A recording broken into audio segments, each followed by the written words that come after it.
OPS Sasikala மீண்டும் கட்சியில் இணைகிறார்களா? கட்சி ஒருங்கிணைப்பு குறித்து பொதுக்கூட்டத்தில் எடப்பாடி பழனிசாமி கூறியது என்ன?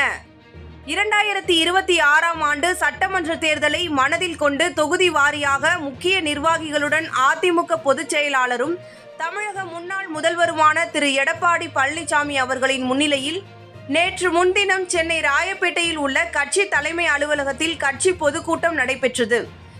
இந்த பொதுக்கூட்டத்தில் கடந்த தேர்தலின் பொது கூட்டணி கட்சிகள் பலமாக இல்லை என்றும் 2026ஆம் ஆண்டு அதிமுக தலைமையில் வலுவான கூட்டணி அமைக்க வேண்டும் என்றும் திரு பழனிசாமி அவர்கள் தெரிவித்துள்ளார்.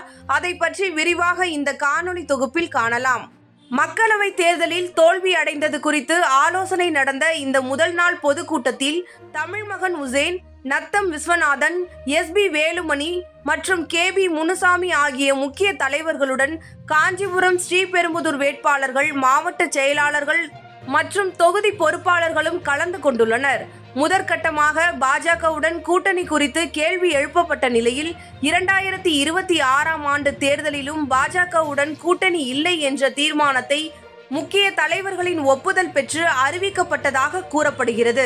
மேலும் கூட்டத்தில் பேசிய முக்கிய நிர்வாகிகள், கூட்டணி கட்சிகள் பலமாக இல்லாததே மக்களவை தேர்தலின் தோல்விக்கு முக்கிய காரணம் என்றும் அதை சரி செய்ய வேண்டும் என்றும் திமுகவின் மகளிர் இலவச பேருந்து திட்டம் மற்றும் மகளிர் உரிமை தொகை போன்ற திட்டங்களாலும் பின்னடைவு ஏற்பட்டுள்ளதாகவும் பேச்சுவார்த்தை நடைபெற்றதாக கூறப்படுகிறது.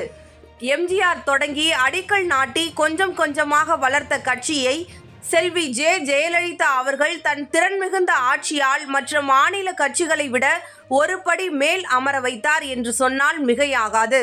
அவ்வாறு இருந்த கட்சி மக்களவை தேர்தலில் பல தொகுதிகளில் முதல் 3 இடங்களை பிடிக்க திணறி வரும் இந்நிலையில் செங்கோட்டையன், சி.வி. சண்முகம் உள்ளிட்ட 6 முன்னாள் அமைச்சர்கள் எடப்பாடி பழனிசாமியிடம் அதிமுகவில் இருந்து நீக்கப்பட்ட தலைவர்களை கட்சியில் இணைக்க வேண்டும் என்று வலியுறுத்திய நிலையில் கட்சியிலிருந்து நீக்கப்பட்ட தலைவர்களை மீண்டும் சேர்த்துவிட வேண்டாம் என்று சில நிர்வாகிகள் கருத்து தெரிவித்ததாகவும் கூறப்படுகிறது.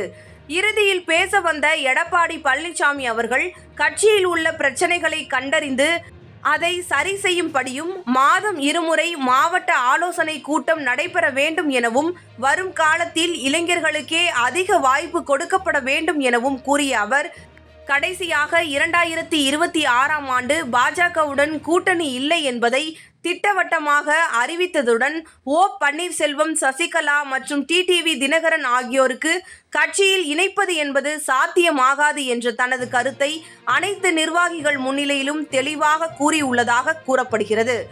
அவர்கள் மூவரும் இணைவது குறித்த விவாதம் 2026ஆம் ஆண்டு சட்டமன்ற தேர்தல் வரை நீடிக்கும் என்பதில் எவ்வித ஐயமும் இல்லை என்று சமூக வலைதளங்களில் பரவலாக காணப்பட்டு வருகிறது.